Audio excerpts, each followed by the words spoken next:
Hello everyone, today I want to revisit the debate between Yong and Chen on the atomic bomb that took place on this day years ago. The rights and wrongs are already clear.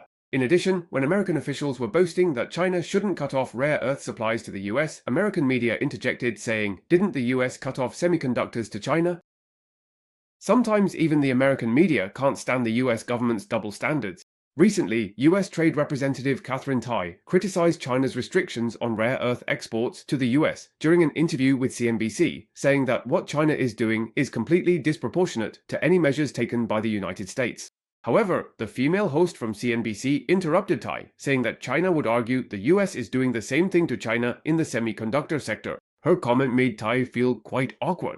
Not only does CNBC see it this way, but the New York Times also shares a similar view. On October 16th, the New York Times published an article titled, China's Rare Earth Controls Give the US a Taste of Its Own Medicine. The New York Times stated that over the past 3 years, the US government has claimed broad authority to enforce global rules, prohibiting any company worldwide from exporting advanced chips and the equipment needed to manufacture them to China. US officials argue that this approach is intended to ensure that China does not gain the upper hand in the advanced artificial intelligence race. However, a series of comprehensive rare earth restrictions announced by China last week shows that this tactic is not unique to the United States.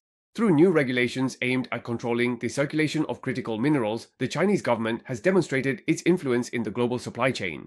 According to analysts cited by the New York Times, given its dominant position in rare earth mineral production and its control over other strategic industries, China may have an even greater ability than the United States to weaponize the supply chain. Farrell, a political scientist at the Johns Hopkins School of Advanced International Studies, said that the United States now has to face the fact that its adversary has the ability to threaten multiple key sectors of the American economy. The United States and China are now clearly in a more delicate stage of mutual dependence.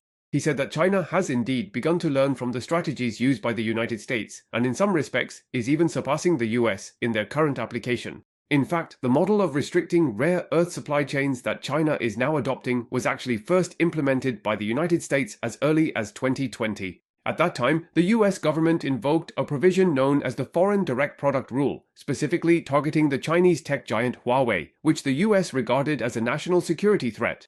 But the US not only restricted the export of American technology to Huawei, it also stipulated that any company in the world whose products contain American components, use American equipment, or are manufactured with American software is prohibited from supplying products to Huawei. Because the United States holds a key position in the global chip manufacturing industry, these rules effectively cover all advanced technologies, imposing a blanket ban on sales to Huawei. This is a broad demonstration of America's economic power, and it has also become the foundation for a series of global technology regulations during the Biden administration. Although foreign governments are dissatisfied with the US's hardline approach, many countries have chosen to cooperate with the US out of concern that their access to American technology could be cut off. But now, the US government has withdrawn its restrictions on China's rare earths, catching many off guard.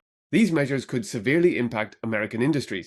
Chinese officials have long criticized the US for its extraterritorial enforcement of economic measures. Now China is applying these same tactics to the United States. According to the New York Times, both China and the US are leveraging their supply chains to target sectors that the other side has struggled to develop domestically for years. However, China has already invested billions of dollars in the chip industry to promote the development of its domestic chip manufacturing sector. But it may still take the United States several years to restart rare earth production. Martin Chozempa, a senior fellow at the Blackstone International Economic Research Institute, said that if China can circumvent chip restrictions, while the US needs much longer to overcome the impact of rare earth controls, it will be a major problem for the United States. To put it simply, the Trump administration was extremely angry about China's rare earth control measures, but US media have also pointed out that in recent years, the US has done the same thing to China with chips. At present, China is largely able to bypass the US chip supply cutoff, but the US cannot bypass China's rare earth supply cutoff.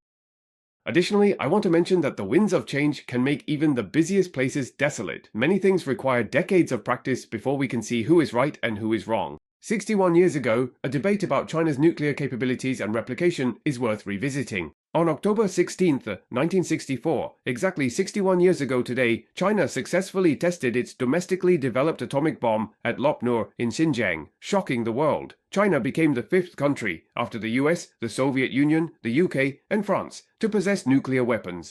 China referred to its atomic bomb development project as Project 596 in order to commemorate June 1959, when the Soviet Union unilaterally ceased its assistance to China's atomic bomb program. After 5 years of independent research and development, China finally succeeded in creating its own atomic bomb.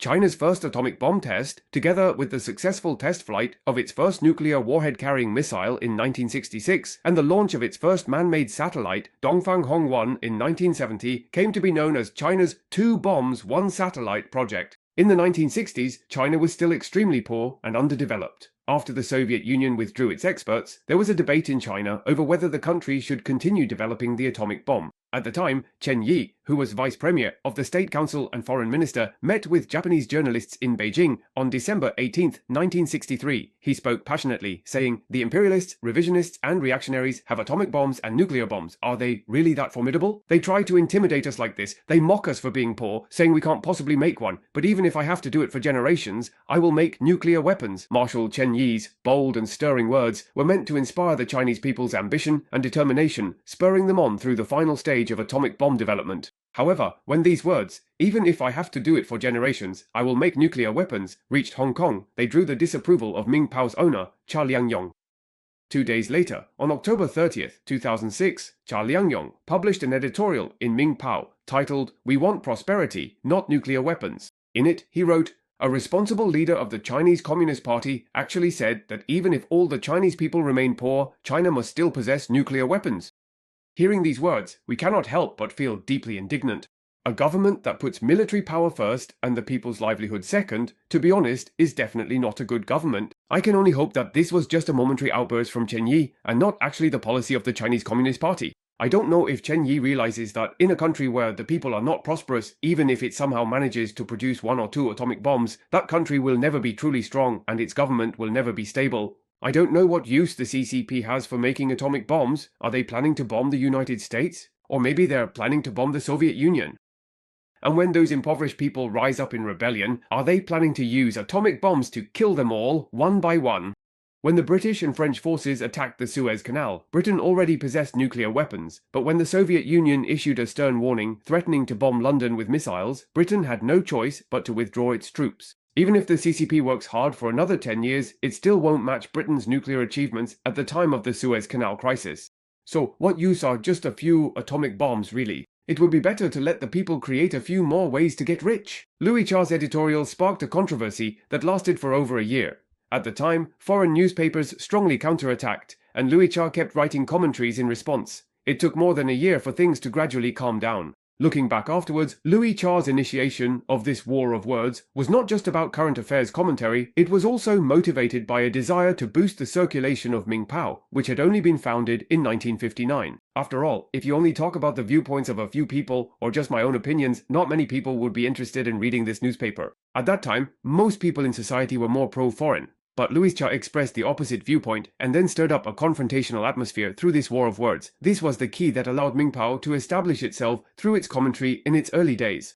The tide of history rolls on, and 61 years have passed. Revisiting this debate between nuclear and non-nuclear, we can now reach a more objective conclusion. First, without nuclear weapons, there would not even be life. At the time, Louis Cha said that it was useless for China to make a few atomic bombs. But if we return to that era, the new Chinese government was established in 1949, and China was still in the stage of standing up, that is, the stage of national independence. China was surrounded by powerful enemies and had already been in a long struggle with the United States. After defeating the US in the Korean War, the US harbored deep resentment and was waiting for an opportunity to retaliate. At the same time, China also fell out with the Soviet Union under Khrushchev's leadership. Although both China and the Soviet Union were socialist countries, the Soviet Union bordered China and possessed strong military power, posing a significant threat to China. Facing pressure from both the US and the Soviet Union, two military superpowers, nuclear weapons became an essential means for China to protect its own security. As time passed and decades went by, Libya became a good example. Back then, Libyan President Gaddafi fell out with the United States and vigorously pursued nuclear weapons development. However, he eventually negotiated privately with the US, agreeing to halt nuclear weapons development in exchange for the US no longer targeting Libya. But a few years later, the Arab Spring broke out. In 2011, anti-government forces, including those supported by the CIA, overthrew Gaddafi's regime. In the end, Gaddafi died in a drainage ditch. However, this so-called democratic movement in the Middle East did not bring peace or development to Libya. 14 years have passed, and Libya is still mired in a severe civil war. The country has two opposing governments, but it seems everyone has forgotten about Libya. Even the news no longer reports on it. This is the consequence Libya faced after giving up its nuclear weapons. Second, without nuclear weapons, there's no talk of development either. Another example is Japan. Japan's economy was booming in the 1980s, but in 1985, under pressure from the United States, it signed the Plaza Accord in New York, agreeing to a significant appreciation of the yen to reduce its currency's competitiveness against the US dollar. As a result, Japan's economy has been in decline for 40 years. Why did Japan have to accept such a humiliating and unequal economic treaty? The main reason is that Japan was a defeated nation in World War II. Not only is it forbidden from possessing nuclear weapons, but even the development of its military is under American control, with the US stationing large numbers of troops in Japan. When a country is not militarily independent, you have no choice but to sign whatever agreement others want you to sign. So without nuclear weapons, even economic development is in the hands of others.